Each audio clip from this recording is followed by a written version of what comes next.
வாழ்க வளமுடன். ஹாய் சகோஸ். இதயம் மீட்டும் மெல்லிசை போல உங்கள் மனதை மயக்கப் போகும் எழுத்தாளர் தீபா பாபு அவர்களின் கற்பனை சிதறல்களுக்குள் நம் பயணத்தை தொடங்கலாமா? அத்தியாயம் 3. அன்று அபார்ட்மெண்ட் அருகில் உள்ள கோவிலில் ஏதோ விசேஷம் போல ஒரே கூட்டமாக இருந்தது. வீடு திரும்பும் வழியில் அதை கவனித்த சித்தார்த், சரி கூட்டம் குறையட்டும், பிறகு பார்க்கலாம் என நிற்காமல் சென்று விட்டான். 1 மணி நேரம் கழித்து 7 மணிக்கு மேல் வர கோவிலில் அவ்வளவாக கூட்டமில்லை. சிவன் கோவிலில் அன்று சனி பிரதோஷம் என்பதால் அத்தனை மக்களும் குவிந்து விட்டார்கள் போலிருக்கிறது என்று எண்ணியவன் சுவாமியை தரிசித்துவிட்டு பிரகாரத்தை சுற்றி வந்த அமர்ந்தான். நினைவுகள் அதன் போக்கிற்கு சிறகை விரித்து பறக்க ஆரம்பிக்க, அம்மா பெல் என்ற குரல் கேட்டு படக்கென்று வேகமாக திரும்பினான். அவன் எதிர்பார்ப்பை பொய்யாக்காமல் அங்கே நின்றிருந்தது அவளும் குழந்தையும் தான். தரிசனம் முடிந்து சுற்றி வரும் பொழுது அவள் கால் விரல்களை ஊன்றி லேசாக எக்கி மணி அடிக்க குழந்தை தானும் அடிக்க வேண்டுமென்று ஆசைப்பட்டான். அன்னார்ந்து உயரே இருந்த மணியை பார்த்தவள், இல்லட தங்கோ, அம்மாவுக்கே சரியா எட்டலம்மா, உன்னை அந்த அளவுக்கு தூக்க முடியாதுன்னு நினைக்கிறேன் என குழந்தையின் முகம் ஏமாற்றத்தில் சுருங்குவதைக் கண்டு இவள் முகம் வாடியபடி கூறினாள். கடந்த 4 நாட்களாக வேலை மிகுதியால் அவர்களை பார்க்க முடியவில்லையே என்ற வருத்தத்தில் இருந்த சித்தார்த் அவர்களை கண்ட மகிழ்ச்சியில் குழந்தையின் சிறு ஆசையவாவது நாம் நிறைவேற்றுவோம் என வேகமாக எழுந்து அவர்கள் அருகில் வந்தான். என்கிட்ட வர்றியா? உன்னை தூக்கிக்கிறேன், மணி அடிக்கிறியா என்று முகத்தில் சின்ன முறுவலுடன் தருணிடம் கை நீட்டினான். புதியவனை கண்டதும் குழந்தை மிரட்சியோடு தன் தாயின் உடையை இறுக பற்றியபடி அவள் பின்னே லேசாக மறைந்து கொண்டான். சித்துவுடைய பார்வை உயர்ந்து அவள் முகத்தில் நிலைக்க அதுவரை அவன் கண்டிராத பல்வேறு உணர்ச்சிகள் அவள் முகத்தில் நர்த்தனமாடின. கூச்சம், தயக்கம், தவிப்பு, மெல்லைய பதட்டம் என தடுமாறியவள், இல்ல சார், வேணாம், பரவாயில்ல, தேங்க்ஸ் என்று தருணின் கையை பிடித்துக்கொண்டு வேகமாக அங்கிருந்து கிளம்ப முயன்றான். ஒரு நிமிஷம், சாரி, சொல்றேன்னு தப்பா நினைச்சுக்க வேணாம். ஜஸ்ட் குழந்தைய தூக்கி அவன் பெல் அடிச்சதுக்கு அப்புறம் கீழே இறக்கி விட போறேன். இதுல எந்த பிரச்சனையும் வராது. இல்லனா வேற ஏதாவது தொந்தரவு ஏற்படுமோன்னு நினைச்சு நீங்களும் பயப்பட வேணாம் என தெளிவாக விளக்கி அவளை அமைதிப்படுத்த முயன்றான். விழிகள் அலைப்புற சங்கடத்தில் முகம் சிவந்தவள், அப்படி இல்ல, குழந்தை பயப்படுறான் என்று தலை குனிந்தபடி தயங்கியவாறு மெல்லிய குரலில் கூறினாள். குழந்தையிடம் திரும்பியவன் அவன் உயரத்திற்கு குனிந்து, என்னடா கண்ணா, என்ன பார்த்தா உனக்கு அவ்வளவு பயமா இருக்கா என்ன என்று மென்மையாக அவன் கண்ணம் வருடி புன்னகைத்தான். தருண் சித்தார்த்தின் முகத்தையே வியப்புடன் பார்த்தான். இதுவரை அவனிடம் யாரும் இப்படி நின்று ஆசையாக சிரித்து பேசியதே இல்லை. அதுவும் அவன் அளவுக்கு உயரம் குனிந்து மேலும் கண்ணம் வருடி வேறு. இதுநாள் வரை அவர்கள் இருவர் மட்டுமே வாழ்ந்த உலகில் எவர் ஒருவரும் உள்ளே நுழைந்து உதவவோ பேசியதோ இல்லை எனவும் அவன் உதவியை ஏற்பதா வேண்டாமா என மேலும் தயங்கினான் குழந்தை. என்னங்க சார், என்கிட்ட வர்றதுக்கு இவ்வளவு யோசிக்கிறீங்க? அம்மா பக்கத்துல தானே இருக்காங்க, உன்னை இங்கே தூக்கிட்டு ஓடிட மாட்டேனா, பயப்பட வேணாம் என்று அவன் கேலி பேச தருணின் முகத்தில் லேசான தெளிவு பிறக்க கூச்சத்துடன் அருகில் வந்தான். குட் பாய் என அவனை கைகளில் அள்ளி கொண்டவன் கன்னத்தில் முத்தமிட தோன்றிய உணர்வை அவள் தவறாக எடுத்துக்கொள்ளக் கூடாது என்று சிரமப்பட்டு விழுங்கினான். உயிரை தூக்கியவனை கண்டு குழந்தையின் முகம் பூவாய் மலர்ந்தது. அரும்பு பற்கள் தெரிய அழகிய மயக்கும் புன்னகை ஒன்றை வெளிப்படுத்தியவன் பெருமையாய் குனிந்து தன் தாயை நோக்கினான். முகத்தில் எவ்வித உணர்வையும் வெளிப்படுத்தாமல் உணர்ச்சியற்ற விழிகளால் அமைதியாக தன் சேயை நோக்கினாள் அவனுடைய அன்னை. இப்படி இல்லடா செல்லம், இதோ இப்படி அடிக்கணும், அப்பதான் சத்தம் நல்லா வரும் என மென்மையாக தருணின் தளிர்கரம் பற்றி அடித்து காண்பித்தான் சித்தார்த். குழந்தையும் உற்சாகமாக 2-3 முறை பெல் அடித்தான். தருண், போலாமா? நேராகுது பாரு.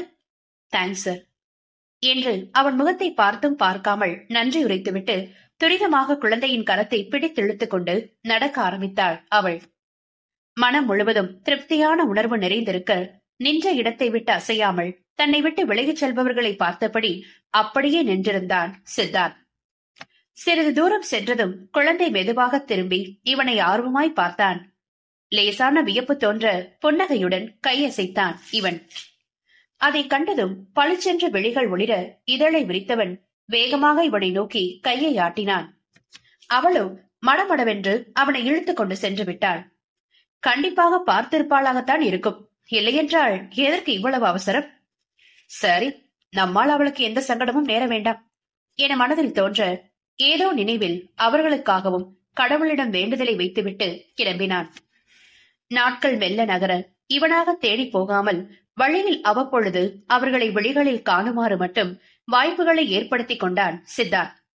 அவர்களின் முகத்தில் எந்த ஒரு புது பதட்டமோ கவலையோ இல்லாமல் இருக்கிறதா என்பதை மட்டும் தினமும் கண்கொத்தி பாம்பாக கவனித்து வந்தான். இவன் கண்காணிப்பது அவளது கவனத்தில் பதியவில்லை என்றாலும் தருண் மட்டும் எப்பொழுதாவது திரும்பி பார்ப்பான். அக்குழந்தையின் முகத்தில் இவனை கண்டு சிரிக்கலாமா வேண்டாமா என்ற தயக்கத்துடன் கூடிய சிந்தனை படர்வது அப்பட்டமாய் தெரியும். இவன் புன்னகைத்தால் போதும், பளிச்சென்று விழிகள் ஒளிர அதை திருப்புவான் அவன். ஒரு சில நேரம் தன் செயல்களால் தானே குழம்பினான் சித்து. நான் ஏன் இவங்களுக்காக இவ்வளவு கவலைப்படுறேன்? பதில்தான் தெரியவில்லை என்றாலும் அவர்களின் நலனை எண்ணி மனம் பதறுவது அவனுக்கு தெளிவாகவே புரிந்தது. அன்று இரவு உறக்கமே வராமல் பாயில் புரண்டு கொண்டிருந்தார் சித்தார்த். ஏனோ மனம் அமைதி இல்லாமல் அலைபாய்ந்து கொண்டிருந்தது. சற்று நேரம் தியானத்தின் மூலம் சாந்தப்படுத்த முயன்றவனால் கூட மனதை ஒருமுகப்படுத்த இயலவில்லை. படுக்கையை விட்டு எழுந்த நேரம் பார்த்தான். மணி 11. மனதை நெருக்கத்தை தளர்த்த காற்றாட பால்கனியில் நின்றவனின் நெஞ்சத்தை வழக்கம் போல அவளும் தருணும் ஆக்கிரமித்திருந்தார்கள். அவர்களை நேற்று காலையில் பார்த்தது. இன்று வேலை இருந்தது என்று சீக்கிரம் ஓடிவிட்டேன். நாளை காலையாவது கண்டிப்பாக பார்க்க வேண்டும் என முடிவு செய்தவன் மெல்லிய பெருமூச்சுடன் உறக்கம் வரும் வரை டிவியாவது பார்க்கலாம் என ஹாலுக்கு வந்தான். அப்பொழுது அருகில் உள்ள ஏதோ ஒரு வீட்டில் மெதுவாக கதவை தட்டும் ஒலி கேட்டது. யாரோ ஷிப்ட் முடிந்து இப்பொழுதுதான் வீட்டிற்கு வருகிறார்கள் போலிருக்கிறது என்று எண்ணமிட்டபடி டிவி சுவிட்சை ஆன் செய்தான். அடுத்து கதவை தட்டும் ஒலியை தொடர்ந்து அம்மா என்கிற அழைப்பும் மெலிதாக ஒலித்தது. இது அவள் குரல் இல்லை? இந்த நேரத்தில் எதற்காக அடுத்த வீட்டு கதவை தட்டிக் கொண்டிருக்கிறாள்?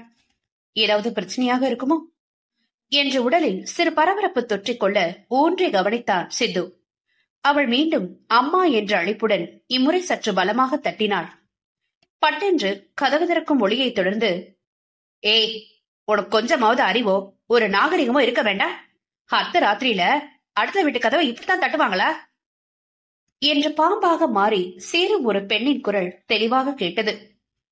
உடல் இருக பல்லை கடித்து தன் உணர்வுகளை அடக்கிக் கொண்டு நின்றான் சித்தார்த்.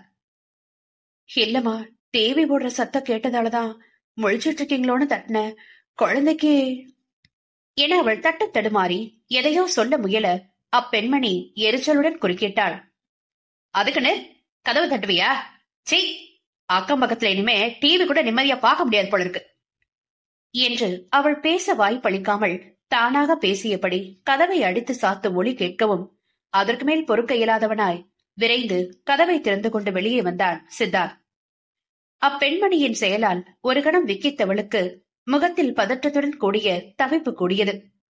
செய்வது அறியாது மலையளவு கவலையுடன் கைகளை பிசைந்தபடி நின்றிருந்தவள் வேறு ஏதோ கதவு திறக்கும் ஓசை கேட்டு ஒருவித எதிர்பார்ப்புடன் மின்னலினும் வேகமாக திரும்பி பார்த்தாள்.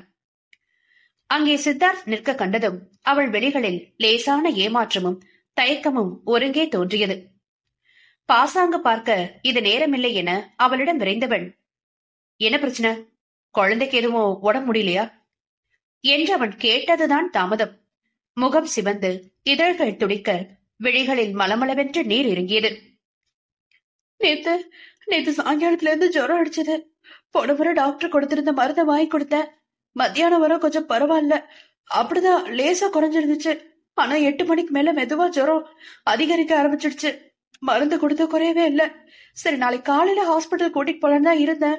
அதுக்குள்ள இப்போ கொஞ்ச நேரமா உள்ளங்கால் என்னவோ நீளமா மாறி குழந்தை என்று பற்களை கடித்து தன் நடுக்கத்தை குறைத்தவள், குழந்தை ஏதோ மயக்கத்துல இருக்கிற மாதிரி பேசாம இருக்கா என்று திக்கி திணறியபடி நடுங்கும் குரலில் கூறினாள் அவள். நட்புகள் எல்லாரும் நம்ம சேனலை மறக்காம சப்ஸ்கிரைப் பண்ணுங்க. கதையை கேளுங்க, லைக் பண்ணுங்க, கமெண்ட் பண்ணுங்க, பிடிச்சவங்க ஷேர் பண்ணுங்க. நன்றி.